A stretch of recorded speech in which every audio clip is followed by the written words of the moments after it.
Hi divers and welcome back to another scuba diving accident reaction video. And today we're going to be watching potentially fatal scuba diving accident intervention Bahamas back in 2008. So a bit nervous already because it's like a potentially fatal one. So we're going to have to see what happens here and actually if it is potentially fatal or if it's just a minor mistake or what could have happened and what could have been done differently. But as always with these videos, it's not to be mean to the divers involved, but it's used as a learning experience so we can avoid these accidents ourselves. I did watch the first 10 seconds of this video and found out it has copyrighted music on it, which is some Johnny Cash music. So for the whole video, it's going to be muted. Luckily there's text on screen so I can still know what's kind of going on. And I don't believe there's any commentary anyway, so it's not like we're missing out. But for your viewing pleasure, I will put on some copyright-free music just so you can hear something in the background. So it's not just purely my voice talking or whatnot. Also, all the audio and the footage is actually muted as well because it purely was just the music there. There's no actual background sounds of the breathing or anything like that. So we're going to have to go purely on just what we can see in the video. But yeah, without the way, let's jump into the video. So you can see starting off straight away. So beginning of the dive in Nassau, Bahamas, back in 2008. I don't know if that's December because maybe it's American because they're working in PSI and everything and feet, but we'll see. But if you look at the computer there, it says it's about 72 feet, which is just beyond obviously 20 meters. It's about 21, I want to say. More conversions going on there. And I see some time there, I believe it is, or NDLs, and it says 23. So either the 23 minutes into the dive or the 23 minutes of no decompression limits to go to. But yeah, and you can kind of just see there, if I go back, actually, I'm just going to go back a second just to show it. That's going to be, I'm sure, the PSI for their actual pressure they're working with. So 2,370 PSI, obviously a full tank's 3,000. So that's roughly about 75% of a tank full, a bit more than that just actually. So plenty of air still to work with, or gas, we don't know if they're nitrox or not. But yeah, that's just so for context so we know what's going on with this dive right now. Obviously the fact it's jumped up to 25 and it was 23 a second ago, that means it's the NDL. So we know that they have plenty of like time at depth still to work with, and not particularly deep yet. They're still at 21, but this is obviously beyond just open water. This is going to be advanced to actually go to that level of depth. So let's keep watching.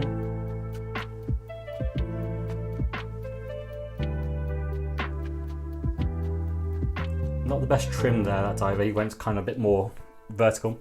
The dive master said on the boat that only advanced divers can dive under 100 feet. Surely that'd be 200 feet because advanced divers maximum is 100 feet, also known as 30 meters for people who use metric. So going under that is actually beyond advanced standards. To do that in a recreational dive, you need to do your deep dive speciality, which allows you to go to 40 meters or 133 feet. So that's not actually true if he actually means 100 feet. I don't know if it's bad wording, I don't know if it's the actual guy who made the video or the actual dive master on the boat who had the bad wording there, but it should not be under 100 feet, it should be 2.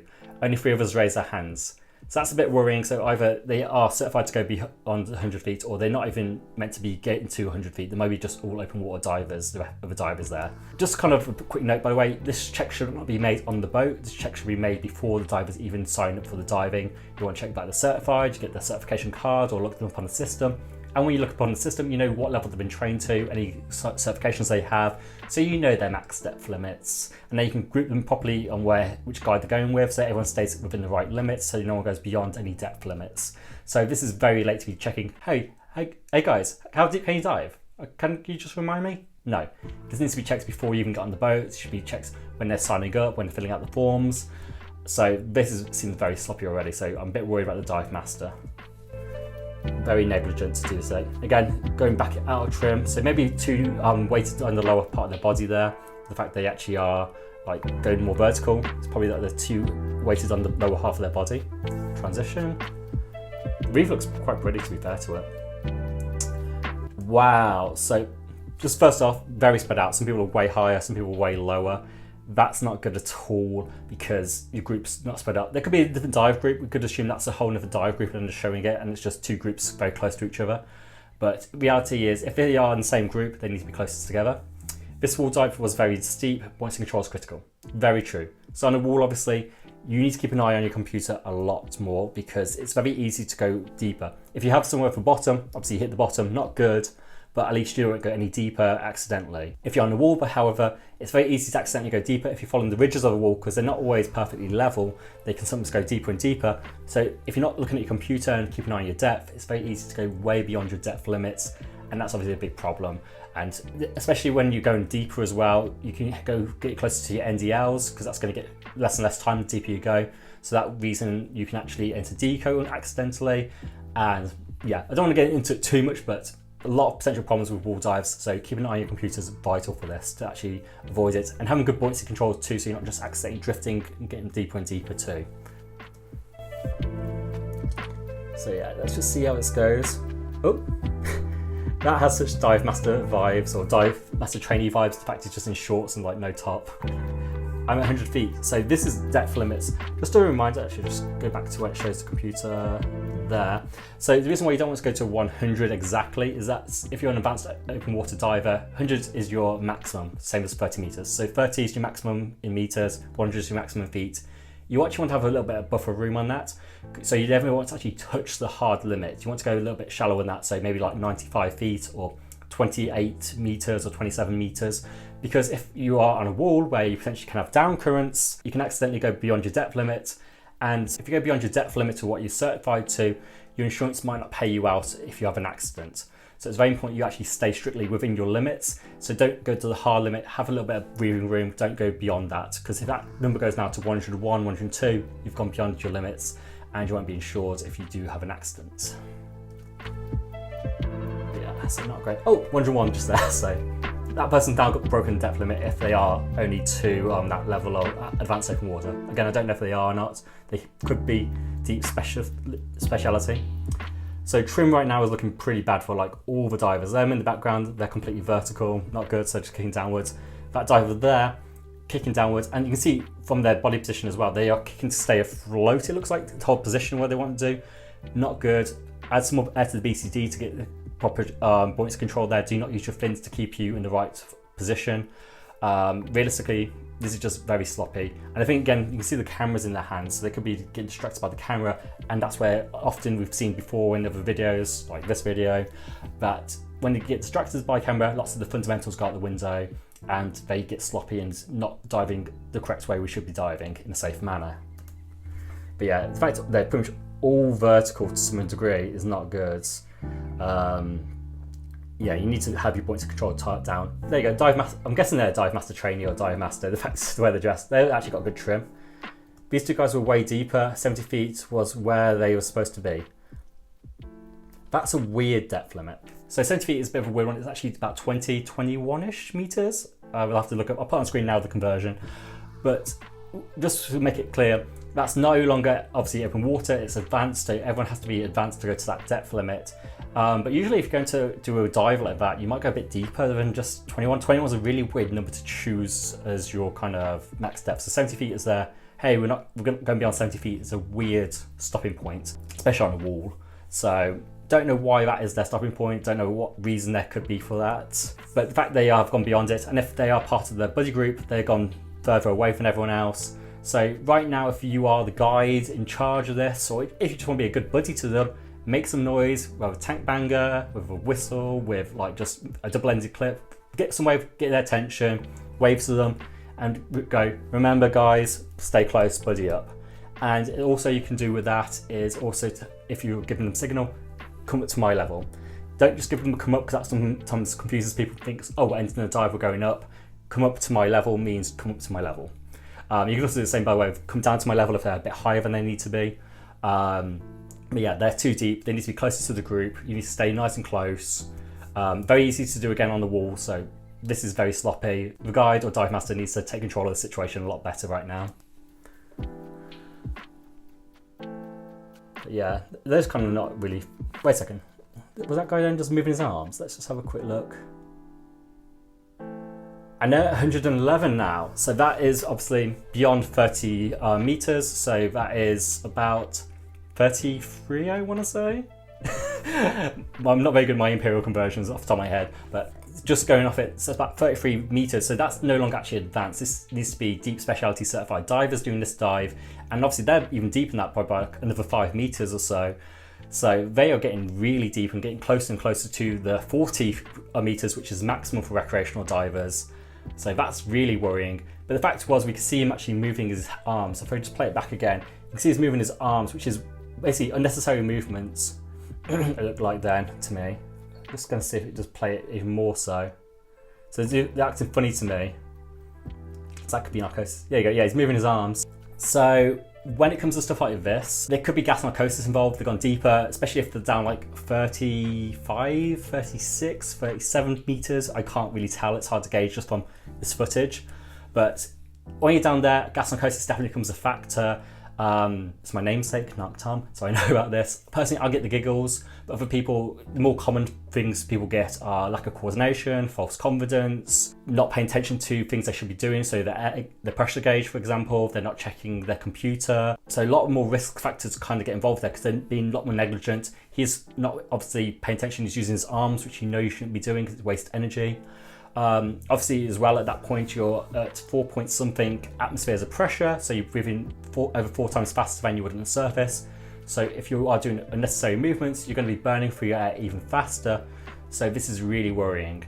Obviously if you're going to go beyond 30 meters as well, I feel like this now is where a deep dive consideration should be made. So this is where you think to dive on things like nitrox, so you have longer NDLs.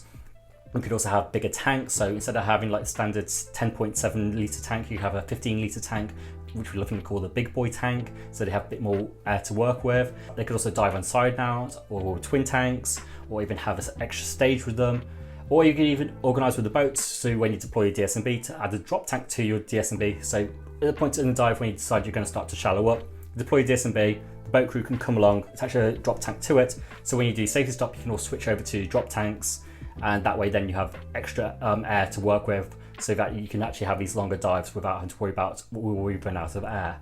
But the fact this dive seems to be very unorganised, and the fact they're not even on nitrox or anything like that, gives me the impression that it's not going to have these kind of considerations made.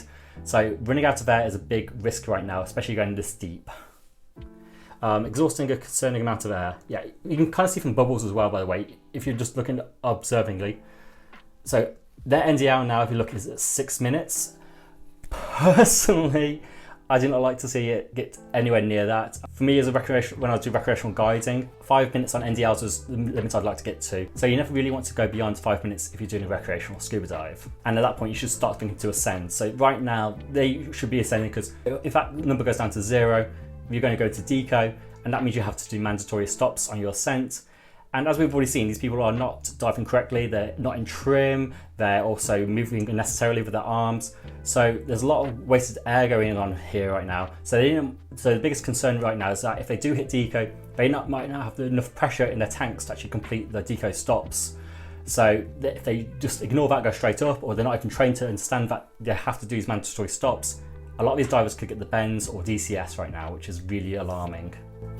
Pressure-wise, though, there's just over 2,000 psi still, so still over about 2/3 of a tank. So they're okay pressure-wise, to still be down. But realistically, they shouldn't be getting deeper. They should be looking to go shallower and shallower. It's not a good dive profile. The dive master went up and over the wall, leaving me and my dive partners and them. That's bad. As a dive master, you need to stay with the group. You need to keep the group tight and controlled. Do not abandon your group. I don't know what other reason they got abandoned in their group, but that is so bad. That's super reckless. From what I've seen so far, if an accident does happen, that dive master is super liable right now. So this is really concerning. Let's see what happens. They keep getting deeper there. It's 114 now. Wow, so 129, so they are literally at the threshold almost of recreational limits. 133 is the limit, that's 40 meters. So they are almost about to hit the maximum limit for a recreational scuba dive. So even if they are done a deep speciality, they could be going on for limits right now, which is really scary. But you can see it's on 0 there. That means that they are into deco now. They're doing a decompression dive. Because there's no audio, we don't know, but usually most recreational computers will be beeping at you. They're kind of freaking out if you hit deco. The fact it's flashing, by the way, as well, with the actual depth limit probably shows it was probably beeping at him at that point. So they're getting all the warning signs, in fact they shouldn't be going deeper. So that's really concerning right now. So they're going to have to do mandatory stops if they want to avoid having a high chance of getting decompression sickness. But on top of that, their dive profile has been so scuffed. They've gone dive, they've gone just keeping in deeper and deeper and deeper, and then they're going to probably have a very quick ascent at the end, which is not what you want. You want to go deep first and then slowly ascend as the dive goes on.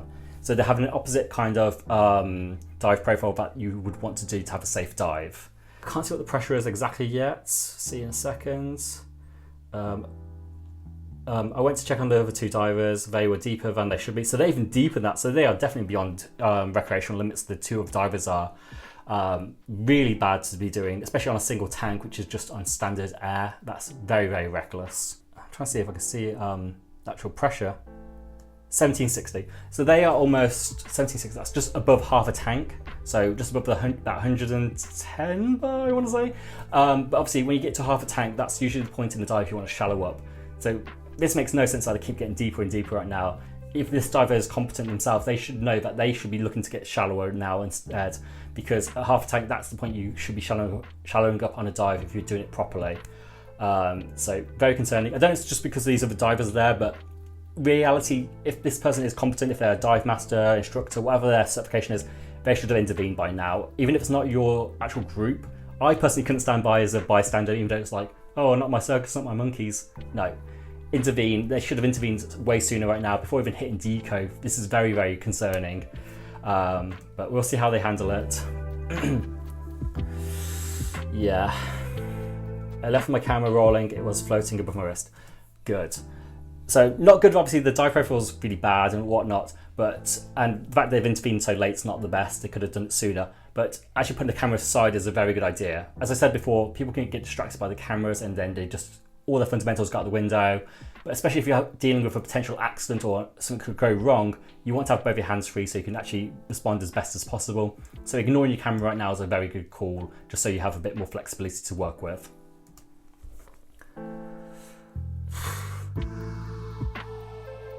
So those divers are a lot higher. You can see up there, they're actually a lot higher. So then if that's another group or he's left his group to help these other divers out. Realistically though, I don't know what's going on with the guide right now. This is very, very scattered. But if they're not part of his group, that's fine. It's them doing their own thing.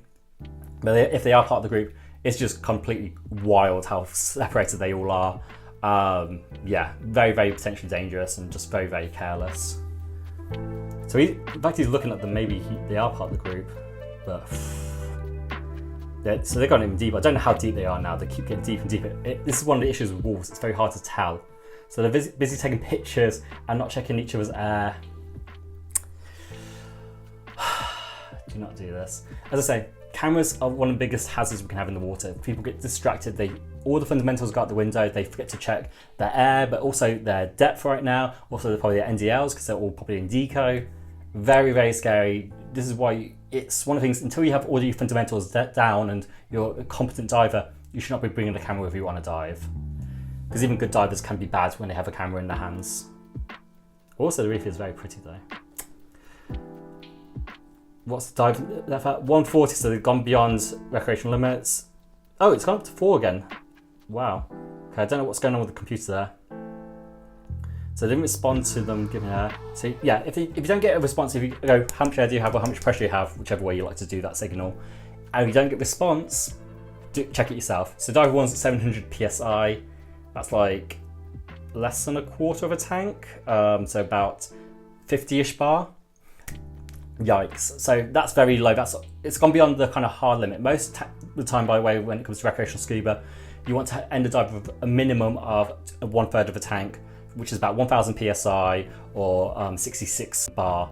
So this diver's already gone beyond, obviously, what their hard limit should be realistically. So this is getting very sketchy. And in fact, they're still so deep. They're deeper than recreational limits. It's going to be harder to get to surface. It's going to be very tight to get to surface. You still can with that much pressure, by the way, but just know it's going to be tight on the ascent. And if obviously they are in deco, so they should be doing stops. I'm going to guess they're probably going to omit the stops, but realistically, to keep it safe as possible, they should do stops because they're going to deco, and that way then they're going to avoid getting the bends. But with that limited amount of pressure left, they're not going to be able to execute those stops. So I think even at this point, the divers are probably going to get the bends, which is very, very unfortunate, but could have been avoided easily if they just paid more attention. Diver 2 on 400. Wow, that's bad. That's very, very low. So in bar, that's about 35-ish bar, I want to say. I'll put the conversion obviously on screen because I don't do this conversion often, by the way. I dive in bar, so this is why it's always a bit awkward that I have to do these conversions in my head. But this is a limit you just never want to get to, by the way. This is very, very worrying. I think even the descent now is going to be tight for this diver to even skipping stops right now, it's going to be very, very tight. Especially the fact they're obviously not in trim, they're wasting energy in a lot of ways. Just from my POV, if I was actually doing the rescue right now, I find these two divers down this depth. My first kind of thing to be doing is to tell them that we need to go up. There's no ifs and buts. We are going up. You are low on air. We need to go up. At that point as well, I would actually swap over because I believe they have just over half a tank.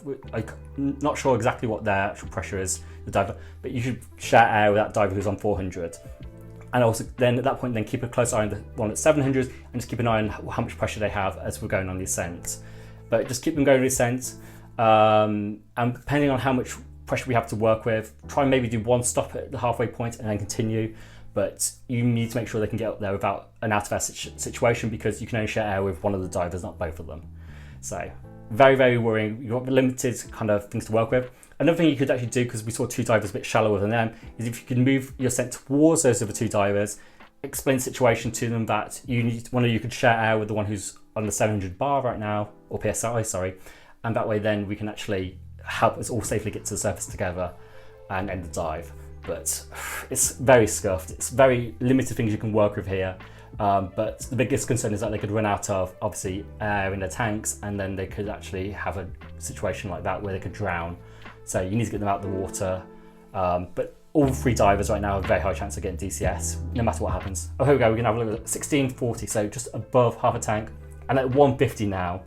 So 150 is actually beyond the actual limits now, even if they did their technical dives. I believe 150 is just beyond 45 meters. Is it? Or is it exactly 45 meters? Either way, they are actually entering what even entry-level tech divers need to be seen as their max kind of ceiling. So this is wild. And they've got less than 3 minutes of air. I don't know how they made that calculation right now, but the 150 feet thing is just way, way too deep for a recreational dive. And if this happened by way, you're the dive master, you've abandoned your students and found out they got this depth, you are so getting fired. I'm just going to call this one. If any dive centre keeps a dive master who's been this reckless and left clients to their own devices and had this situation happen, and it's been documented, you're so getting fired. I'll be shocked this dive master keeps their job after this. This is absolutely ridiculous. Signal to stop, and we started our ascent. Good. And took their camera away. Good. Get the camera away, that's the biggest hazard, that's the biggest distraction. You need their full attention on you, and you need to get them out of the water. Unfortunately though, there's a very good chance of getting DCS, but very, very concerning. See if they can actually get to the surface or not. I deflated BCDs and had them interlock hands and brought them up with my BCD. Yeah, so keeping them together is obviously a good thing, so you can keep an eye on them. I would share air as well with the one who's low, because they're going to get alarmingly low, I reckon. Also, you obviously control their BCDs, so it's quite a lot of hard work by the way to keep deflating their BCDs while doing your ascents. And obviously controlling your one. Obviously it's easy to control yours with your BCD, but you can also use theirs a little bit to help you also with the ascent as well, because you have to obviously lift not just yourself now with your BCD, but two other divers. So depending on how it's all going, it might be a good idea to keep a little bit in that air and just control how much you're deflating in their BCDs. But I get if it's a stressful situation, mistakes are made, and just have full control over just it being your BCD in the one that you're deflating, that's fine. As long as your BCD is sufficient enough with giving enough lift. Obviously though, if you are struggling to get enough lift or it's causing you to go higher than the other two divers who are might be sinking a bit more, add a bit of air to the BCD to control it that way too. But all in all, the rescue seems to be going well. Checking the, wow, is that 0? 2.5 minutes later and we're at 15 feet with 0 PSI. It's not quite 0 looking at the needle. Yeah, it's got the tiniest little bit there, just a sliver of air left. At that point, you really should be swapping over. You should be sharing air with that other diver. They are going to run out. There's a very high chance of an out of air situation.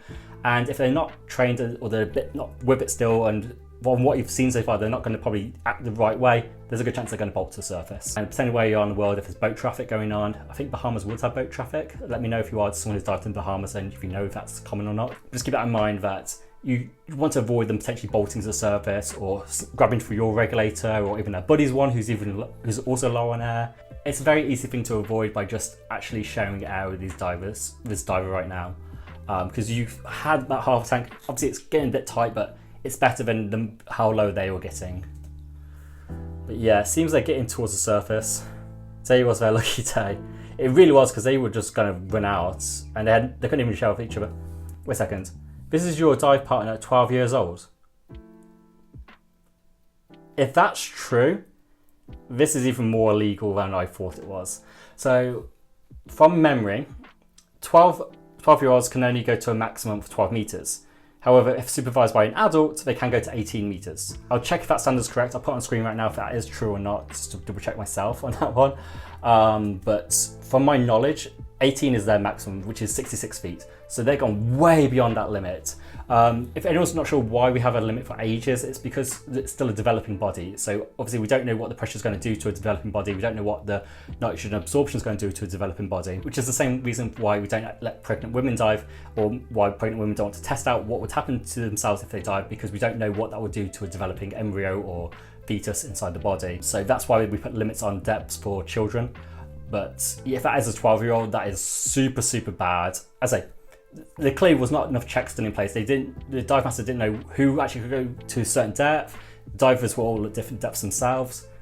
It's completely scuffed, this dive was, and should have been ended sooner.